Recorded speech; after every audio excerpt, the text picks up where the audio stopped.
వైష్ణవి గారు, నాకు this is Chandu, anchor from filmy looks. So first of all congratulations. So back to back me cinema selection చాలా బాగుంది. And baby తర్వాత ఇప్పటివరకు మీరు ఎన్ని స్టోరీలు విని ఉంటారు? లైక్ ఒక ఇమీడియట్గా విన్నదైతే ఇదే సార్. ఇదే అంటే చాలామంది ఒక సినిమా హిట్ అయిన తర్వాత ఒక 50-100 స్టోరీస్ విన్నానని చెప్తారు కదా, సో ఆ నెంబర్ ఎక్స్పెక్ట్ చేశాను. ఓకే. అండ్ రీసెంట్గా నేను ఒక ప్రముఖ వెబ్సైట్లో ఒక న్యూస్ చూశాను. సో ప్రభాస్ గారి స్పిరిట్ మూవీలో మీరు ఆయనకి సిస్టర్ క్యారెక్టర్ చేస్తున్నారు అని.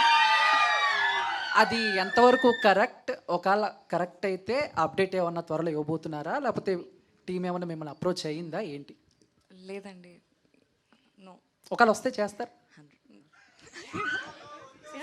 చెప్పండి, మీరు చెప్పండి. మీరు చెప్పండి. అంటే మేము చదివింది మిమ్మల్ని అడుగుతున్నాం, ఇలా వచ్చింది ఒక న్యూస్ అని. సో వస్తే మీరు చేస్తారని అడుగుతున్నాం.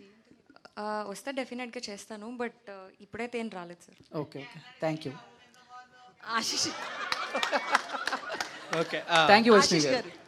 రవి అన్న, అంటే ఒక డేర్, మీ ఫేవరెట్ హీరో ఎవరు, వాళ్ళది ఏదైనా ఒక డైలాగ్ విత్ యాక్షన్ నా చెప్పాలి. ఫేవరెట్ హీరోనా? నాకు ఇద్దరు ఉన్నారు, అల్లు అర్జున్, జూనియర్ ఎన్టీఆర్.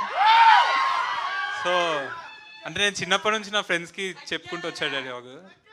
తగ్గేదేలే, అది అందరు చెప్తున్నారు భయ్య, కానీ నేను కొంచెం డైలాగ్ డెలివరీలో జూనియర్ ఎన్టీఆర్ ఫ్యాన్ ఎక్కువ. సో చిన్నప్పుడు చాలామందికి ఇట్లా చెప్పేవాడిని, పొట్టోడు పొట్టోడు అంటే గుడ్డలోడ తీసుకోడదా, అలానంటే నా ఫ్రెండ్ అని అయి ఉండాలి, లేకపోతే నా ఫ్యాన్ అని అయి ఉండాలి. యా రవి అన్న ఒకసారి